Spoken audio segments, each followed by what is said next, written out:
तो हेलो बच्चों, क्या हाल चाल। आज हम पढ़ जा रहे हैं क्लास 9th का एक ऐसा मोस्ट इंपोर्टेंट चैप्टर जिसको आप केवल समझेंगे नहीं, आज आप इसको फील करने वाले। तो साउंड को समझने से पहले हम आपको साउंड के बारे में कुछ सुनाते हैं, फिर उसके बाद हम आपको दिखाएंगे कि ये किस प्रकार से काम करते हैं। ऐसे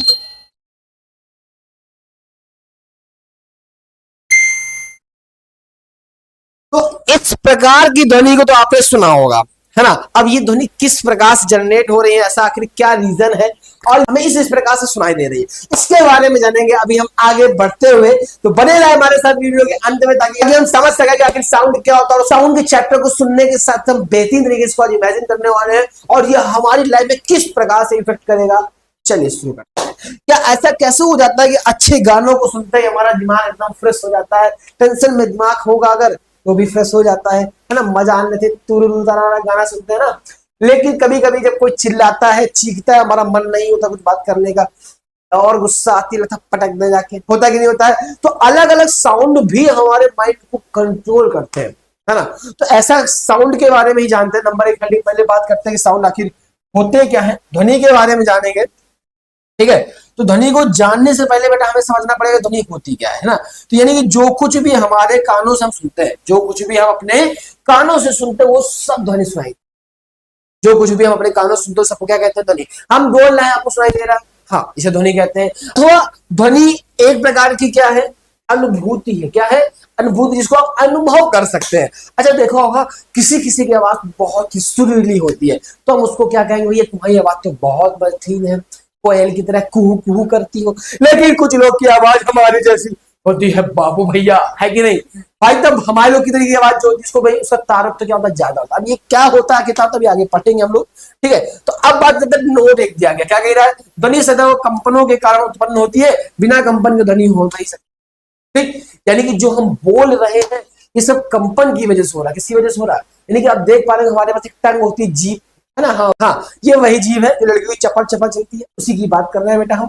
तो ये होता क्या है? जब हमारी जीव ऊपर लड़ती है, अगर आप सोचो बिना जीव के बोलने का प्रयास करो, करोगे, बोल पाओ नहीं। क्यों? क्योंकि ये जीव, तो ये जीव क्या करते हैं? ऊपर लड़ती है या जब बोलते लोग ऊपर टच करती है, जमीन नीचे टच करती है, तो क्या करती है? कंपन उत्पन्न।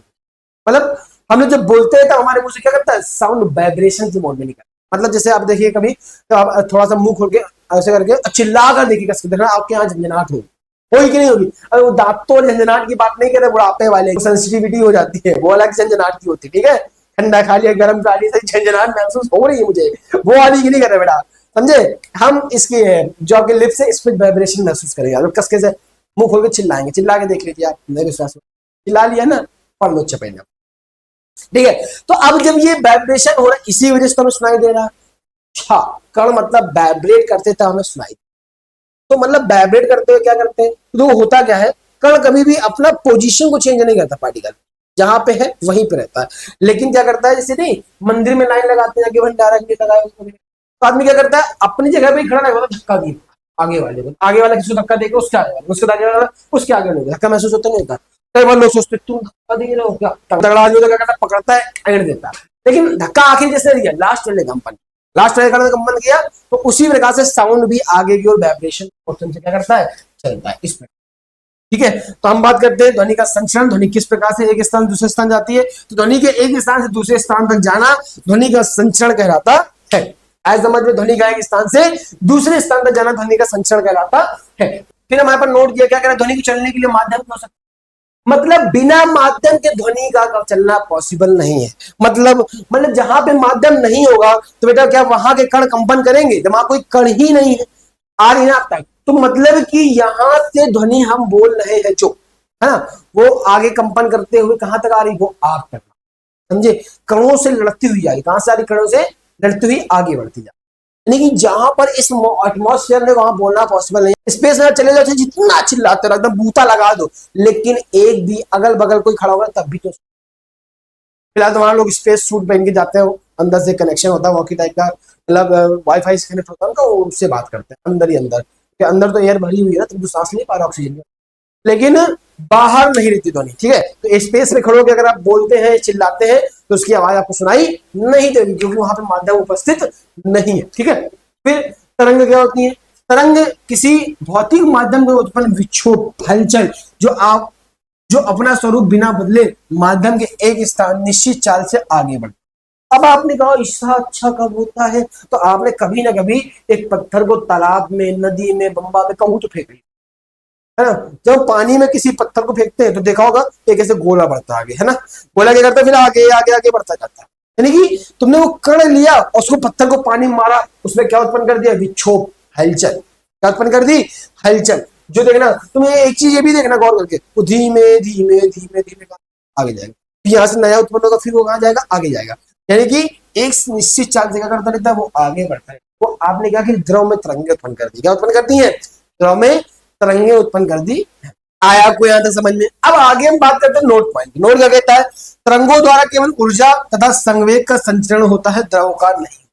यानी तरंगों में जो होता है वो क्या होता है, जो केवल ऊर्जा और तरफ संवेग के रूप में आगे बढ़ती है, बल्कि द्रव के रूप में आगे नहीं बढ़ती है। ना सोचो कि पानी आगे बढ़ा जा रहा है, तो जो सोचते हैं पानी पत्थर मारा तो पानी आगे बढ़ रही है, पानी अपने ही स्थान पे रहता है, ठीक। लेकिन तरंगे क्या कर रही है, धीरे धीरे माध्यम में आगे क्या हो रही है, माध्यम में आगे बढ़ती है, ठीक है, ऊर्जा के रूप में आगे, ठीक। फिर तरंग की गति की बात करते हैं। तरंग के किसी माध्यम से चलने की घटना तरंग की गति कहलाती है। तरंग के किसी माध्यम से चलने की घटना क्या कहलाती है, तरंग में गति कहलाती है, ठीक। तरंग की गति जो होती है वो विशेषताएं होती है, तरंग की कुछ विशेषताएं गति की। तरंग के संचरण के लिए माध्यम की आवश्यकता होती है, जिसमें प्रत्यास्थता तथा जड़त्व दोनों के गुण होते हैं। अब इतना तो तुम जड़त्व तो पढ़ चुके हो भैया। वह गुण जो स्वयं में परिवर्तन नहीं होने देता है किसी वस्तु में, उसे जड़त्व कहते हैं। जो तुम्हारी स्थिति में काम करता है, जब हम तुमको यहाँ से बार बार प्रेशर करते हैं, बोलते हैं भैया ये काम करिए, पढ़िए पढ़िए, तो आप बल लगाना पड़ता है, या घर वालों को बल लगाना पड़ता है, कई बार तो घर वालों को अस्त्रों का भी इस्तेमाल करना पड़ता है कि नहीं। वो हमारे में बल का कार्य कर रहा है, किसका कार्य कर रहा है, बल का। लेकिन जड़त्व मतलब जो किसी की वस्तु में अपनी अवस्था में परिवर्तन करने का विरोध करता है। मेन बात भैया प्रत्यास्थता क्या होती है। हाँ, प्रत्यास्थता तो आप नहीं जानते हैं, पर आपको थोड़ा सा बता देते हैं कि प्रत्यास्थता शब्द जो है वो आपको फिर पढ़ाया जाएगा। किसी वस्तु का वह गुण जो अपनी अवस्था में परिवर्तन का विरोध करती है, जैसे विशेषता, जैसे जड़त्व होता है वैसे प्रत्यास्थता भी। जैसे कोई ये वस्तु है, मान लीजिए ये तो कठोर वस्तु है, लेकिन हम अगर बात करेंगे तो स्प्रिंग है, स्प्रिंग को हम खींचते हैं तो वो खींचना नहीं चाहती, जिससे तुम छोड़ो कहाँ जाएगी वो वापस, वो अपने अवस्था में क्या करना चाहता, परिवर्तन नहीं करना चाहता, इसी को प्रत्यास्थता कहते हैं। इसके बारे में डिटेल में फर्स्ट ईयर वगैरह में पढ़ाया जाना, ठीक है। फर्स्ट ईयर क्लास में आए तो आपको बिल्कुल खल्लास तरीके से पढ़ाएंगे, ठीक है। फिर अगर हम बात करें दूसरा पॉइंट, तरंग गति के माध्यम के कण स्थान दूसरे स्थान पर नहीं जाते, यानी कि तरंगे जब गति करती है तो उसके जो कण है वो एक स्थान से दूसरे स्थान पे नहीं जाते हैं। आया समझ में। फिर कंपन करने वाले कणों की विभिन्न स्थितियों में वेग भिन्न भिन्न होता है, यानी कि जब कण हमारे क्या करते हैं, कंपन करते हैं तो उनका वेग क्या होता है, भिन्न भिन्न अलग अलग होता है, ठीक है। फिर आगे क्या कह रहा है, किसी माध्यम में दो या दो से अधिक तरंगे एक दूसरे को प्रभावित किए बगैर आगे बढ़ते, मतलब उनका एक दूसरे से कोई संबंध नहीं होता है, वो अपने अकेले अकेले क्या करती है, आगे बढ़ती है। तो तरंगे समझदार है कि जीवन में हमें अकेले ही आगे बढ़ना, लेकिन तुम ना समझदार हो, तुम दोस्त के चक्कर में रहते हो, बगल वाली के चक्कर में रहते हो, है ना, इन सब के चक्कर में रहते हो, हमें आगे बढ़ना ही नहीं अकेले, पगला गई। फिर माध्यम की आवश्यकता के आधार पर तरंगों के प्रकार। अब माध्यम की आवश्यकता क्या थी, हर किसी की आवश्यकता पूरी करनी पड़ेगी, है ना। फिर माध्यम के आधार पर तरंगों के दो प्रकार होते हैं, यांत्रिक तरंगे, विद्युत चुंबकीय तरंगे। कौन कौन सी तरंगे हो जाएंगी, यांत्रिक तरंगे और विद्युत चुंबकीय तरंगे। यांत्रिक तरंगे क्या होती है, यांत्रिक तरंगे वे तरंगे होती है जो पदार्थ के कंपन के कारण उत्पन्न, दो प्रकार की होती है, ठीक है भैया। यांत्रिक तरंगे क्या होती है, जो पदार्थ में कंपन के कारण उत्पन्न होती है, उन्हें यांत्रिक तरंगे कहते हैं। दो प्रकार की होती है, अनुप्रस्थ तरंगे और अनुदैर्घ्य तरंगे। अब हम बात करें अनुप्रस्थ क्या होती है और अनुदैर्घ्य क्या होती है। अनुप्रस्थ हमारे क्या होती है, इस प्रकार से कंपन, आगे पीछे ऊपर नीचे, ठीक, इस प्रकार। जैसे हमने क्या किया, एक धागा लिया, मान लीजिए एक रस्सी टाइप की ली और उसको से बांध दिया कोने से, ठीक है, पकड़ लिया इस कोने से, फिर क्या करें, ऐसे ऐसे उड़ा दें, तो क्या करेगा, तरंगे ऐसे ऐसे बनेगी कि नहीं बनेगी, है ना। ये क्या करेंगी, तरंगे ऊपर नीचे गति करेगी, यानी लंबवत कंपन। तरंगे क्या करती है भाई, कण हमारा कहाँ जा रहा है, सीधे, कण हमारा कहाँ जाना चाहता है, सीधे, और कण जो है वो लंबवत कंपन करता है, कंपन करता है, ठीक। यानी कि जब किसी माध्यम में तरंग के संचित होने पर माध्यम के कण तरंग के चलने की दिशा के लंबवत कंपन, तरंग के चलने की दिशा के लंबवत कंपन करते हैं। इसे क्या कहा जाता है, इसे अनुप्रस्थ तरंगे कहते हैं। अनुप्रस्थ तरंगों का ऊपर उठने को सरंग और नीचे गिरने को गर्त कहा जाता है। जो ये ऊपर उठ रहा है इसको हम लोग क्या कहते हैं, सरंग, ये जो नीचे का हिस्सा है क्या कहा जाता है, गर्त कहा है। आया समझ में? ठीक, फिर हमने क्या बात था, हम करते हैं अनुदैर्ध्य तरंगों की। तो क्या करें, मान लो हमने एक स्प्रिंग फांसी यहाँ पे, ऐसे स्प्रिंग लगा दो, उसको खींच दिया, क्या कर दिया, स्प्रिंग को खींच दिया इस प्रकार से। तो हमने क्या किया, एक स्प्रिंग ली इस पुट्टे से, ठीक है, ऐसे करके स्प्रिंग को पकड़ क्या कर दिया, खींच दिया, ठीक है। तो स्प्रिंग में भी एक गुण आ गया, क्या आ गया, सुनना, कहीं पे जो स्प्रिंग है वो पास पास पास पास पास पास, और कहीं पे क्या दूर दूर दूर, फिर पास पास पास, इस प्रकार से, है ना। तो मतलब स्प्रिंग को खींचा पर पूर्णतः वो नहीं खींच पाई है, तो कहीं कहीं पास में, कहीं कहीं दूर दूर है। पर लेकिन अगर हम छोड़ेंगे, ये कहा जाएगी पीछे को जाएगी, कहा जाएगी, जब जाएगी नहीं जाएगी। तो हम क्या देख रहे हैं, जब किसी माध्यम में तरंगों के, जब किसी माध्यम में तरंग के संचित होने पर माध्यम के कारण तरंग के चलने की दिशा में अनुदिश कंपन करते हैं। मतलब जब हम छोड़ेंगे, तो तुम अगर सोचो, जैसे छोड़ते हैं जब स्प्रिंग को, स्प्रिंग पीछे जाएगी, ऐसे करके वाइब्रेशन ऐसे तो होगा। जब छोड़ेंगे स्प्रिंग को तो झन से बचेगी, नहीं बचेगी, पीछे जाके, क्यों, क्योंकि उसके जो कण है वो तरंग के चलने की दिशा में ही कंपन करना है। इसमें क्या था, तरंग जाना ही नहीं, तार खींचोगे तो सीधे हो जाएगा, नहीं हो जाएगा, ये वाली तार सीधा हो जाएगा, पर कण क्या कर रहा है, ऊपर नीचे निकल। और लेकिन स्प्रिंग जब छोड़ते हो ऐसे ही कंपन करती है, ऐसे आगे बढ़ती है, ऐसे पीछे जाती है, और ऐसे क्या करती है, कंपन। तरंग के चलने की दिशा में ही तरंग कण क्या करते हैं, कंपन करते हैं, ठीक है। लेकिन अब जहां जहां पर ये स्प्रिंग पास पे होती है उसे संपीड़न कहते हैं, जहां जहां दूर होती है वहां विरलन कहते हैं। विरलन समझ ना, विरह, विरह पीड़ा, श्री कृष्ण मीराबाई वाले पदों में पढ़ा होगा ना आपने, कृष्ण के विरह में रहा करते दुख, क्योंकि उनसे विरह मतलब दूर हो। वैसे यहाँ नोट पॉइंट एक दिख रहा हो भाई हमारे पास, है ना। तो यहाँ पे क्या लिखा हुआ है, यहाँ पे लिखा हुआ अनुप्रस्थ, क्या लिखा हुआ है, अगर ये लिखा तो कुछ होता है, गलत लिखा। अनुप्रस्थ तरंगें केवल ठोस में उत्पन्न हो सकती है, द्रव गैस में नहीं, या द्रव के सतह पर भी उत्पन्न होती है। मतलब कहने का क्या है, जो हमारे अनुप्रस्थ तरंगें होती है वो केवल केवल ठोस में उत्पन्न होती है, ठीक है, और द्रव और गैस में नहीं उत्पन्न हो सकती। हाँ, लेकिन पानी की सतह पे केवल उत्पन्न होती है, किसमें उत्पन्न होती है, पानी की सतह पे। मतलब पानी जो है वो अंदर नहीं जाएगा, अंदर नहीं हिलेगा पानी, ऊपर ऊपर सतह पे तरंगे रहती है। अगर मैं आपको एग्जांपल दें, जैसे कि आपने टाइटैनिक मूवी तो देखी होगी, जिसमें नहीं लड़े ऐसे करके टाइटैनिक पोज लोग देखते खड़े होकर, वही वाली मूवी, ठीक है। तो उसमें क्या होता है, जब टाइटैनिक डूबता है, तो डूबते वक्त क्या होता है भैया, ऊपर का जो तूफान एकदम आया हुआ होता है, पूरा समुद्र हिल रहा होता है ना, मूवी देखा होगा। लेकिन जब टाइटैनिक नीचे जमीन में गिरता है, मतलब सतह के अंदर जाता है पानी के, समुद्र के, तो क्या होता है, एकदम स्लोली स्लोली नीचे जा रहा होता है, तो देखना अंदर का पानी एक भी हलचल नहीं करता, है ना, एकदम अलग से, बस बुलबुले निकलते दिखाई देते आसपास से, कुछ शांति से जहाज कहां रहता है, नीचे, देखा होगा आपने, है ना। लेकिन यानी ऊपर की सतह पे ज्यादा तरंगे उत्पन्न कर सकते हैं, नीचे थोड़ा नहीं कर पाते ये लोग, ठीक, मतलब होती ही नहीं उत्पन्न। अब बात करते हैं एक पॉइंट और, सॉरी। तो अनुदैर्ध्य तरंगे सभी प्रकार के माध्यम, ठोस, द्रव, गैस इत्यादि सभी में उत्पन्न हो सकती है, ठीक है। अनुदैर्ध्य तरंगे क्या होती है, सारे माध्यम में उत्पन्न होती है, इनको कहीं भी ले जाओ तुम, चले जाते हैं। विद्युत चुंबकीय तरंगे क्या होती है, या वे तरंगे जिनको चलने के लिए माध्यम की आवश्यकता नहीं होती, ठीक है, वे तरंगे जिनको चलने के लिए माध्यम की आवश्यकता नहीं होती है। मतलब यांत्रिक तरंगों को चलने के लिए माध्यम की आवश्यकता थी, जो हम बोल रहे हैं, जो आप सुन पा रहे हैं, ये साउंड है, या अनुप्रस्थ या अनुदैर्ध्य तरंगों के रूप में चलता है, इसलिए इसको चलने के लिए माध्यम की आवश्यकता होती है। लेकिन जो हमारा विद्युत चुंबकीय तरंगे होती है, वो चलने के लिए माध्यम की आवश्यकता नहीं होती है, क्योंकि ये लाइट की फॉर्म में चलते हैं। जो रोशनी दिखाई दे रही है, इससे लाइट निकलती हुई आपको दिखाई दे रही है, ठीक है। जो कुछ भी आपको ये लाइट दिखाई देती है, जितनी भी सूर्य से आती हुई लाइट दिखाई देती है, बल्ब से निकलते हुए, ये सब हमारी कौन तरंगे होती है, विद्युत चुंबकीय तरंगे होती है, चलने के लिए माध्यम की आवश्यकता नहीं होती। अगर माध्यम की आवश्यकता होती है बेटा, तो सोचो सूर्य से रोज प्रकाश पृथ्वी पे आ जाता है, बीच में कोई माध्यम नहीं है। अगर माध्यम की आवश्यकता तो क्या वो आ पाता, नहीं आ पाता, है ना। ठीक, अब बात करते हैं विद्युत चुंबकीय तरंगों के संबंध में कुछ परिभाषाएं हमारे पास, ठीक है। क्या क्या परिभाषा, नंबर 1 में आयाम की बात करते हैं। अब ये आयाम क्या होता है, अभी हमने आपको बताया तरंगे इस प्रकार से हमारी चलती, ऊपर नीचे, है ना, एक बार ऊपर एक बार नीचे चलती, ठीक। तो जब कोई कण अपनी साम्यावस्था मतलब जहां पे बीच में सेंटर पॉइंट में अपने, है ना, साम्यावस्था के दोनों जितना अधिक से अधिक विस्थापित हो, ठीक है, उस दूरी को आयाम कहते हैं। इसको ए से मतलब देखो, ये इसकी साम्यावस्था हुई कि नहीं हुई, ये तो इसका है ना मुख्य बिंदु, ठीक। अब इसके जितना ये ऊपर जाएगी, जितना ये नीचे जाएगी, यही हमारा क्या है, आयाम। ये हमारा क्या है, आए समझ में, यानी कि अपनी साम्यावस्था से कि दोनों ओर वह जितनी अधिक ऊपर वह जितनी अधिक नीचे जाती है, उसे आयाम कहते हैं। इसको ए से क्या करते हैं हम लोग, प्रदर्शित, ठीक है, आया समझ में। ठीक, हम बात करते हैं किसकी, आवर्तकाल की। आवर्तकाल क्या, तो किसी कण द्वारा एक कंपन पूरा करने में जितना समय लगता है उसे आवर्तकाल कहते हैं, ठीक है। इसे टी से प्रदर्शित करते हैं। फॉर्मूला जैसे अगर हम आपसे बताएं, तो टी बराबर होता है हमारे पास 2 पाई r अपॉन, है ना। ठीक, तो तो मतलब कि जो आवर्तकाल होता है वो एक कंपन को पूरा करने में लगा समय, हमारा क्या कहलाता है, आवर्तकाल कहलाता है। भैया एक कंपन पूरा हो जाएगा, एक कंपन मतलब इस प्रकार से ये एक कंपन होता है। अब ये एक कंपन का जो हिस्से देखो, अगर तुम ध्यान देखो तो आधा हिस्सा ही हो गया, आधा हिस्सा ही हो गया, जोड़ दोगे तो पूरा बन जाएगा ऊपर नीचे वाला, है ना। ये एक कंपन को पूरा करने में लगा समय। अब आवर्तकाल का फॉर्मूला होता है टी बराबर 2 पाई r में v।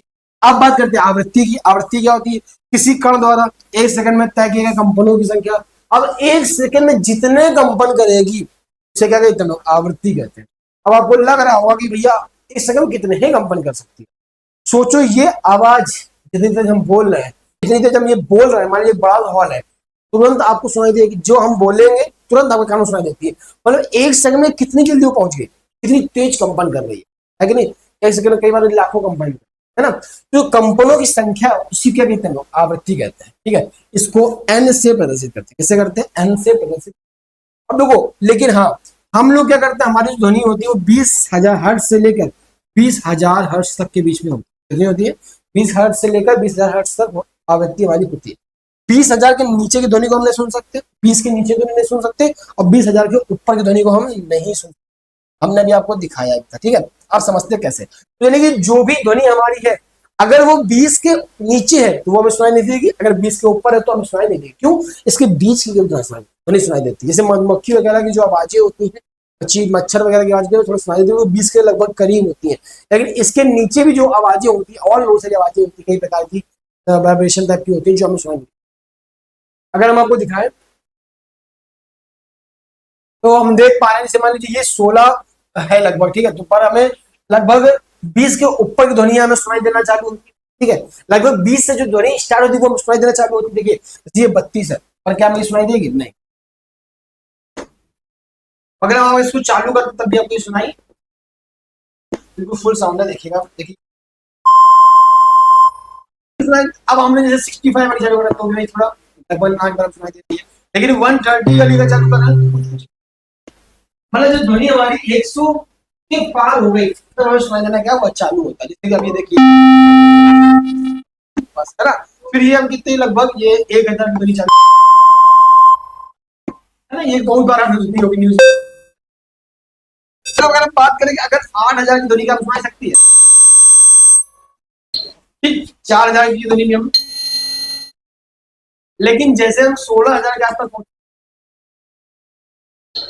बहुत बढ़िया, देखिए हल्की फुल्की आवाज थी, पर आपको पूरी क्लियर नहीं सुनाई होगी, एकदम हल्की सी आवाज है इसमें, है ना।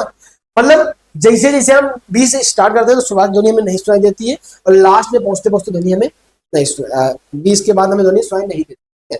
इसमें रीजन क्या है इसका, कि जो आवृत्ति है, केवल हमारे कान जो है वो केवल 20 हर्ट्ज से लेकर 20,000 हर्ट्ज तक की ध्वनि को सुन सकते हैं। अब आप कहोगे हमें 16 वाली, अब आप हमें कहोगे तो हमें तो 16-17 सुनाई नहीं दी। आप हमें कहोगे, अब आप कहोगे कि भैया हम तो 50-60 की नहीं सुनाई दी। भैया ध्वनि जो स्टार्ट होती है उतनी कम होती है, हाँ सुनाई दे सकती है, बहुत गौर से एकदम सुना जाएगा तो हमें 20 की भी सुनाई देगी। 16,000 के ऊपर नहीं, 17,000 18,000 तक भी सुनाई देती है, बहुत गौर से सुनोगे। काफी धीमी ध्वनि हो जाती है ना, आपको सुनाई इसलिए नहीं दे रही। लेकिन हाँ, कुछ जानवर ऐसे होते हैं, जैसे मधुमक्खी वगैरह हो गई, उनके कुछ जानवर ऐसे होते हैं, डॉग वगैरह होते हैं, वो 20 हर्ट्ज के नीचे की ध्वनि को कई बार सुन लेते हैं। देखो कुत्ते पैरों की आहट को भी आराम से सुन लेते हैं। लोग को की पैर नहीं सुनाई देती जल्दी, वो उसकी, हम लोग पैरों की आहट को जल्दी नहीं सुन पाते, लेकिन तो जो कुत्ते वगैरह होते हैं वो सुन लेते हैं, है ना। कई बार देखा होगा आपने, आपको भी सुनाई देगी पैरों की आहट, लेकिन मंजूलिका वाली सुनाई देगी आपको, छम छम छम, वो अलग होती है बेटा, ठीक है। वो अलग आवृत्ति की ध्वनि होती है, इसके बारे में बात कभी और करेंगे, ठीक। तो आए समझ में कि भैया आवृत्ति का मतलब क्या है, अलग अलग फ्रीक्वेंसी की जो ध्वनि होती है, अलग अलग आवृत्ति की, वो हमें अलग अलग तरह से सुनाई देती है, ठीक है। और एक सेकंड में जितनी ज्यादा वो कंपन कर जाएगी उसी को हम लोग क्या कहते हैं, आवृत्ति कहते हैं। अगर हम आपको दिखाएं, इसका ग्राफ भी दिखा सकते हैं, अभी इसका ग्राफ भी दिखा रहा था, तो आप ग्राफ अगर देखेंगे ध्यान से, ये जो अलग अलग आवृत्ति है, लगभग 523 हर्ट्ज की जो आवृत्ति है उसका ग्राफ देखिए आप, है ना, इस प्रकार से चल रहा है। और जो लगभग 131 का उसका ग्राफ देखिए, काफी वैसा है ना। जो हमारा 200 का कुछ का ग्राफ है वो इस प्रकार से दिखाई दे रहा है, ठीक। तो अलग अलग प्रकार से ग्राफ दिखा, तो किसी का इसमें ज्यादा कंपन कर, इसमें कम कम कम, कम कंपन कर, इसमें और भी ज्यादा कम कंपन कर रही है ना, इस प्रकार से। यानी कि ये तो आप समझिएगा कि अलग अलग आवृत्ति की ध्वनि का जो ग्राफ होता है वो भी अलग अलग बनता है हमारा, ठीक है। और इसकी फ्रीक्वेंसी भी क्या होती है, अलग अलग, ठीक है। इतना समझ गए आप। अब बात करते हैं कला की, ठीक है। तो किसी क्षण कण की स्थिति तथा गति की दिशा कण की कला को व्यक्त करता है। मतलब किसी क्षण में हम साउंड के बारे में अगर देखें, जो कण है कभी ऊपर नीचे गति कर रहा है, कभी नीचे गति कर रहा है ना, इस प्रकार वाइब्रेशन कर रहा होगा। किसी क्षण कण की स्थिति तथा गति की दिशा क्या कहलाती है भाई, कला को व्यक्त करता है। आया समझ में? ठीक। अब बात करते हैं तरंगों का वेग की। जब कोई तरंग 1 सेकंड में जितनी दूरी तय करती है उसे हम लोग क्या कहते हैं, तरंगों का वेग कहते हैं। आया समझ में? ठीक है, आगे बढ़ते हैं। अब इसमें एक और हेडिंग रह जाती है, तरंग दैर्घ्य, है ना। ये भी बहुत इंपॉर्टेंट है। जैसे आवृत्तियां समझते हैं वैसे तरंग दैर्घ्य समझिए। क्या होती है? किसी कण द्वारा एक कंपन पूरा करने में जितना समय लगता है, जितने समय तय करता है, उसे क्या कहते हैं, तरंग दैर्घ्य कहते हैं। यानी जितना ये एक कंपन जो था, इसको पूरा करने में जितनी से दूरी तय करी उसे तरंग दैर्घ्य कहते हैं। इसको लैम्डा से क्या करते हैं, प्रकाशित करते हैं। आया समझ में? अथवा क्या बोल सकते हैं, एक सुरंग व एक गर्त के बीच की दूरी, ये हमारा क्या हो गया, सुरंग हो गया, ये हमारा गर्त हो गया, इसके बीच की दूरी हमारे क्या कहलाती है, तरंग दैर्घ्य कहलाती है। या फिर एक संपीड़न व एक विरलन की दूरी क्या कहलाती है, हमारी तरंग दैर्घ्य कहलाती है। तब भी ये तरंग दैर्घ्य ही कहलाएगी। जो तीनों परिभाषा कोई भी जो आपको समझ में है वो आप लिख सकते हैं, है ना। आया समझ में? ठीक है। फिर अब बात करते हैं तरंगों की तरंग संख्या क्या होती है। ये जो तरंग संख्या होती है हमारी, तरंग संख्या, वो तरंग संख्या क्या होती है, तरंग दैर्घ्य के व्युत्क्रमानुपाती होती है। ठीक है, आया समझ में? तरंग संख्या वाली क्या होती है, तरंग दैर्घ्य के व्युत्क्रमानुपाती होती है। आया समझ में आपको? यहाँ पे अब अगर हम अनुप्रस्थ व अनुदैर्घ्य तरंगों में अंतर की बात करें तो अनुप्रस्थ व अनुदैर्घ्य तरंगे क्या होती है, अनुप्रस्थ तरंगे भी तरंग संचरण की दिशा के लंबवत कंपन करती है और ये समांतर कंपन। ठीक है। अब ये ऊपर नीचे व अगल बगल कंपन करती है, ये आगे पीछे दबा हुआ फैलती हुई दबती है और फैलती है, इस प्रकार से कंपन करती है। ठीक। फिर अनुप्रस्थ तरंगे जो होती है वो विद्युत चुंबकीय तरंगे भी होती है, पानी पर लहरें तथा तार पर तरंगों के रूप में चलती है। ठीक है। लेकिन ध्वनि तरंगे होती है, अनुप्रस्थ तरंगे, अनुदैर्घ्य तरंगे क्या होती है, केवल ध्वनि तरंगे। जो हम लोग सुन रहे हैं, जो हम बोल रहे हैं ना, ये केवल अनुदैर्घ्य के फॉर्म में चलती है, लेकिन ये अनुप्रस्थ के फॉर्म में नहीं चल सकती। ठीक। ये ध्वनि तरंगे हैं, भूकंपन तरंगे, संपीड़न तरंगे, ये सब हमारी क्या होती है, ये सब हमारी अनुदैर्घ्य तरंगे। भूकंप समझ रहे हो, तो भूकंप वगैरह तो जो गजराहट होती है, जो बिजली कड़कना हो गया, इस सब के जो साउंड होते हैं ना हमारे, वो सब किसके अंदर आते हैं, अनुदैर्घ्य तरंगों के अंदर आते हैं। ठीक। फिर ठोस द्रव गैस के माध्यम में यात्रा कर सकती हैं ये, पर ये क्या होती है, केवल ठोस और तरल पदार्थ के माध्यम से यात्रा कर सकती है। तरल पदार्थ सतह पे यात्रा कर सकती है पर भीतर नहीं जाती है। ये केवल ठोस पे एक प्रकार चलती है, द्रव के सतह पर ये ठोस द्रव सब में जा सकती है। या उस माध्यम पर भी निर्भर नहीं करती है। ये क्या करती है, माध्यम पर निर्भर नहीं करती, पर ये माध्यम पर निर्भर करती है। ठीक। संचार, नेविगेशन, चिकित्सालय इत्यादि में इसका यूज किया जाता है। ठीक। लेकिन इसका श्रवण, संगीत, सोनार, भूकंपन इत्यादि में इसका इस्तेमाल किया जाता है। मतलब कहने का मीन्स क्या है, संचार मतलब टेलीविजन वगैरह में जो आप देख रहे हैं आजकल, वाईफाई का हम लोग यूज कर रहे हैं, इसमें तरंगों के फॉर्म में चलता है। ये रेडियो चला करता है, आप टीवी यूज कर रहे हैं, जैसे आप हमें देख पा रहे हैं वीडियो वगैरह के माध्यम से, ये सब क्या संचार है। ठीक है। ये सब उसमें नेविगेशन वगैरह की बात करें, जांच वगैरह की जाती है, वहां पे भी तरंगों का इस्तेमाल किया जाता है। चिकित्सालय वगैरह में तरंगों का इस्तेमाल देखा हो, जो नहीं वो एक मरने वाला, उसकी टीवी में लाइन चल रही थी, ऊपर नीचे करके जब मर जाता है तब सीधे हो जाती है। तो मैं एग्जांपल दे रहा हूं, और भी कई सारे हैं उसमें तरंगों का इस्तेमाल किया जाता है। ठीक है। और भी इस्तेमाल, जैसे आपने देखा होगा फ्रैक्चर वगैरह हमारे पैर में जाता तो फ्रैक्चर में एक्सरे वगैरह कराते हैं, एक्सरे किरणें होती है ना, तरंगे होती है, वहां पे भी कई प्रकार की चीजों का इस्तेमाल करते हैं, वहां पे इनका इस्तेमाल करा जाता है इसका। ठीक है। फिर चिकित्सालय वगैरह में अब श्रवण मतलब सुनने में हम लोग इस्तेमाल करते हैं, संगीत मतलब धुन वगैरह जो कितना गाता रहूं मैं सारा दिन वाला गाना वाला जो आते हैं लोग संगीत में। सोनार में क्या होता है भाई, सुनारा मतलब क्या होता है, एक प्रक्रिया है जब क्या करते हैं लोग समुद्र की गहराई को नापते हैं। मतलब कैसे नापा जाता है, सबमरीन वगैरह चल रही है तो सबमरीन भाई पानी के अंदर चलती है, क्या हमें पानी के अंदर कुछ भी दिखाई दे रहा होगा, नहीं, क्योंकि मतलब लाइट तो है नहीं, पानी के अंदर लाइट ट्रेवल नहीं करती है ना, ऊपर ऊपर सतह पर केवल लाइट ट्रेवल करती है, पानी के अंदर तो नहीं जा रही है। अब पानी की गहराई में चल रहा तो वहां लाइट एक भी अंधेरा होता है, तो वो लोग क्या करते हैं साउंड के माध्यम से आगे बढ़ते हैं। मतलब तो वो क्या करते हैं, आगे एक मशीन लगा देते हैं जिससे तरंगे उत्पन्न होती है, तरंगों को छोड़ा जाता है। अगर तरंगे सीधे सीधे सीधे सीधे सीधे चली जाती है तो कोई बात ही नहीं, अगर टकरा कर वापस आ गई मतलब आगे कुछ है, तभी तभी तो पता चलेगा कि ना आगे कुछ है, टकरा कर वापस आ गया, इसी को बोलते हैं हम लोग क्या, सुना। ठीक। जो कि आपने देखा होगा जो टाइटैनिक था उस पे ये सिस्टम नहीं लगा हुआ, समझ, वरना ये क्या करता है, जैसे तरंगे भेजी जाएंगी जहाज वगैरह से तो जाती है आगे लड़ेंगी, लड़के वापस आ गई, मतलब इसमें रिसीवर भी होता है, रिसीव भी करती है। अगर रिसीव हो गई मतलब आगे कुछ आ गया तभी तो लड़के वापस आई तरंगे, वरना तरंगे लड़के वापस नहीं आते, सीधे निकल आराम से, है ना। भूकंपन का पता लगाना मतलब भूकंप का जो पता लगाते हैं वो भी इसी कारण से होता है। अब आवृत्ति तथा तरंग दैर्घ्य में संबंध की अगर हम बात करेंगे बेटा क्या होता है, ठीक है, हम क्या बोलेंगे, मान लेते हैं एक सेकंड में कण द्वारा तय की गई की गई दूरी, है ना। अब हम दूरी की बात करते हैं, तो मान लेते भाई कण कितनी दूरी तय करता है, लैम्डा दूरी तय करता है। तो हम क्या करते हैं, एक सेकेंड में, कितने सेकेंड में, एक सेकेंड में कण द्वारा उत्पन्न वेग की बात करते हैं। किसकी बात करते हैं, वेग। वेग मतलब v हो जाएगा, वेग बराबर होता है दूरी बटे चाल। वेग बराबर क्या होता है, दूरी बटे चाल। तो दूरी हम कितनी चल रहे हैं, लैम्डा। तो वेग बराबर फॉर्मूला क्या होता है हमारे पास, दूरी बटे समय। दूरी हम कितनी मान लेते हैं भैया, हमारे पास दूरी कितनी, लैम्डा। समय मान लेते हैं कितना, हाँ, तो भाई चाल बराबर दूरी बटे समय, तो फॉर्मूला होता ही है। ठीक है, चाल दूरी हमारी लैम्डा मान रखी, समय हमारा चाल टी हो गया। तो v बराबर हमारे पास आ गया लैम्डा अपॉन में टी। और हमने एक फॉर्मूला पढ़ा रखा N T is equal to 1। अच्छा, यह फॉर्मूला तो नहीं पढ़ा, हम आपको बता देते हैं एक चीज कि जो हमने आपको आवृत्ति पढ़ाई थी, तो आवृत्ति हमने एक फॉर्मूला बताना आपको भूल गया। ये तो मान लीजिए आवर्तकाल का हो गया, आवृत्ति का फॉर्मूला होता है N T number 1, N T is equal to 1, N T number 1। यानी कि यहाँ से एन का जो फॉर्मूला आ गया, एन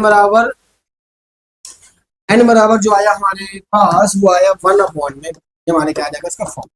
ठीक है, इसी फॉर्मूले का इस्तेमाल हम लोग आगे कर आया समझ में। ठीक है, वो फॉर्मूला का इस्तेमाल हम लोग कहाँ करेंगे, इस पॉइंट पे करते हैं। ठीक है, यहाँ पे हम क्या करते हैं, टी का मान निकालें, टी बराबर आएगा 1 अपॉन में एन। यहाँ रख दीजिए v बराबर लैम्डा, और टी रखेंगे नीचे तो 1 अपॉन में एन, एन चला जाएगा ऊपर, तो फॉर्मूला आ गया v बराबर एन लैम्डा। ठीक है, ये हमारा क्या होता है, इससे संबंध होता है, बहुत छोटा सा फॉर्मूला है। एक फॉर्मूला याद रखिएगा भैया, v बराबर होता है एन लैम्डा। v हमारी यहाँ पे चाल ध्वनि की, और n जो है हमारी आवृत्ति है, लैम्डा हमारा तरंग दैर्घ्य होता है। आया समझ में। फिर अब बात करते हैं तारत्व की, जिसे मैं शुरुआत में बताया था आपको, है ना। तारत्व शब्द का इस्तेमाल किया जाते ही, तो तारत्व होता क्या है, तो किसी ध्वनि का वह अभिलक्षण, ध्वनि का क्या, वह अभिलक्षण जिसके द्वारा हम मोटी तथा बारीक ध्वनि के बीच का अंतर कर पाते हैं।